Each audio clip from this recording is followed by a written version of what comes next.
Hey, this is Sasha, and welcome to another episode of Let's Talk Stocks. And in this episode, we're going to go back to some basics of some technical analysis. I'm going to take a look at the double bottom, which is a reversal stock chart pattern. So as we take a look at this double bottom, we're going to look at what it looks like in the previous trend, the volume, projections, entry points, and some tips. So as we take a look at this double bottom stock chart pattern, remember it's a double bottom. So when you're looking at it, it's creating bottoms, which is your support level. Now, typically it starts out with upper left and we're moving lower. So it's kind of a bearish-like pattern initially. But then what happens is because it's a double bottom, it's going to turn into a bullish pattern. So we first create kind of this swing point where it changes directions, and the stock will initially create kind of a bounce, okay?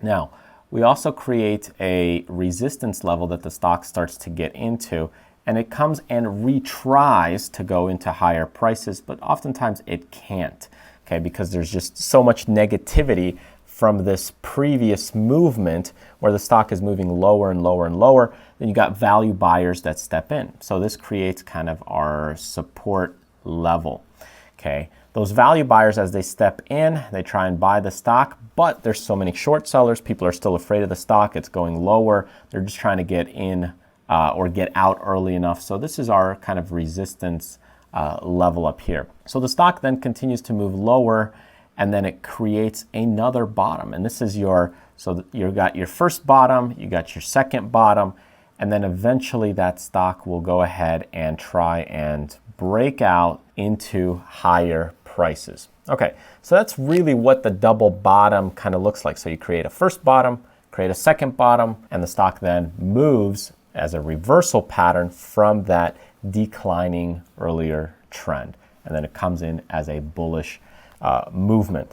Typically, as far as volume goes, what you want to see is you want to see this volume slowly start to dry out. So as we start to continue into that double bottom, the volume would be good if it started to dry out, because that means the trend is slowly changing and there's less sellers taking place. That would be nice. As we move into higher prices, right, as we get that bounce, it would be good if we had a little more bullish volume starting to come in right there.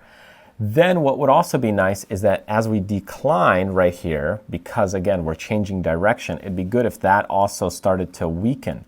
Because remember, in the end, we want more volume on the breakout right here. So in order for that to happen, we want very strong or an increase kind of in volume there towards the end as we break out. So that's really the big picture, is that you want a lot of volume as you start becoming bullish. The projection kind of on this move is, it's tough to project, because if you're creating a huge support level here from a descending trend line, I mean, this could come in and go all the way back to the peaks where it started the trend, right? Where it started the trend from the sell-off. Ideally, okay, that would be nice. But typically, just for the pattern itself, you're kind of looking from the support level to kind of that resistance level as the amount of movement or the projection that you're looking at. So that's kind of the conservative approach. But of course, it could, with time, as it continues to move higher, with inflation and all those things, it could get back into those previous all-time highs and even make further higher prices way into the future. So your entry point on this stock, when you're looking at it, you could attempt to look at it in the second bottom and try to get in here. That's a little bit early. And the reason I say that is because, well, what if this thing starts to roll over further and maybe we are just creating kind of a double top or a triple top instead of a double bottom? Well, in that case, you could roll over. So that's why typically you'll wait for that resistance level to break, and your entry point would be somewhere right there. Now, at times, you get this stock that actually will, let's just say, pull back and retest these levels and then bounce. And in that case, if you missed that entry opportunity, you could get a second entry opportunity after that bounce right there. So that could also work out as well. So that's kind of another entry point that you could take a look at if you missed the first one.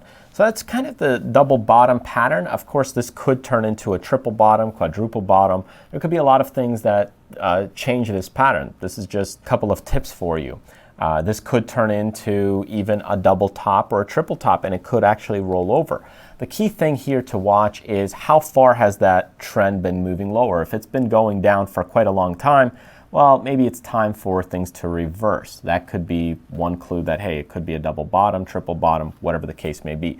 You're also looking for the volume. Is volume starting to pick up as we start doing these bounces? And if that's starting to happen, it's going to be very subtle, but that could also mean that you could be breaking out, or you could be finding kind of a bottom.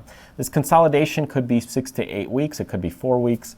You got to give it a little bit of time. It's not going to be 1 or 2 days. So it takes a little bit of time to create this. And what you're really looking for is just the overall volume and trend, the behavior of the stock, to be able to see, hey, is that bottom being created?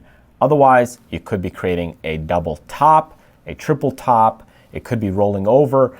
This could also turn into kind of a triangle pattern sometimes. So just be careful with that as well. And then again, you could roll over. And that's why the entry points are usually above that resistance level. Give it a little bit of room to break back out and confirm it with some volume. All right, so let's go to the screen and take a look at this double bottom reversal pattern. Here we're looking at Coca-Cola, and you can see we're going from a declining stock. So as the stock depreciates in price, we go ahead and create kind of a low point around December 2016. So that's our initial swing point. And then we go ahead and consolidate a little bit sideways here from about December to mid-February, almost March.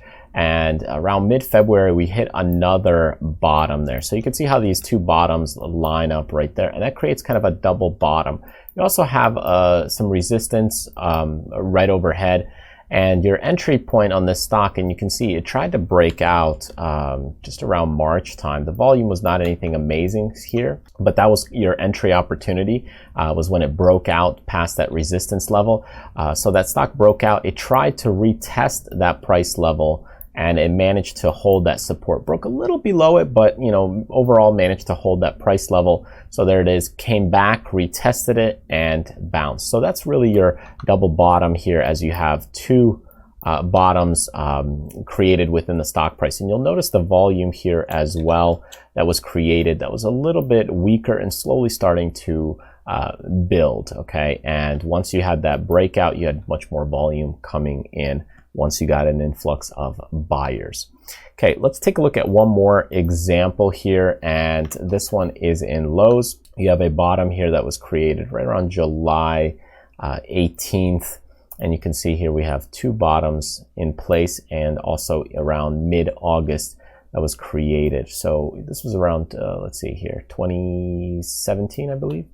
And when you look at this right there, you could see the supporting levels that were holding that double bottom in place. You had kind of a saucer in volume right there, so a little bit of a rounding volume setup. You also had a little bit of resistance overhead, so when you look at this, there's quite a bit of resistance. Eventually that stock broke out, and your entry point would be right above that resistance area where it broke out from that consolidation phase. The volume in there was it was okay, but it wasn't anything strong. It did kind of hesitate there for a little bit of time, couple of days. So you could say it flagged or just came back to retest it and then finally bounced. Eventually it did come back and then moved higher, but overall the double bottom here was in place and it never hit these bottom points for quite a while. So anyways, that's your double bottom here in Lowe's. And then I want to show you a difference here in a triple bottom so you get a little bit of an idea. So here's a triple bottom. It didn't hit it perfectly, so you can almost say, hey, well, it could be partly a triangle pattern, but overall it's very, very close. So I would say it's basically a triple bottom here. And again, very similar concept where you have resistance here in play. Stock broke out. We broke out with heavy volume. when we're consolidating, we have a lot lighter volume, and then the volume picks up, and that's kind of a triple bottom example for you. Thank you so much for joining me in today's video. I hope you found it helpful, and if you did and you want to see other great videos like this, maybe get discounts to our books, courses, and other products that we release, then definitely get on the newsletter list right there, so that way you know of any other great training and material that we release. Otherwise, if you just want to hang out on YouTube, feel free. Just hit the face icon on screen and you can subscribe to our YouTube channel. Thanks again, and I'll see you next time.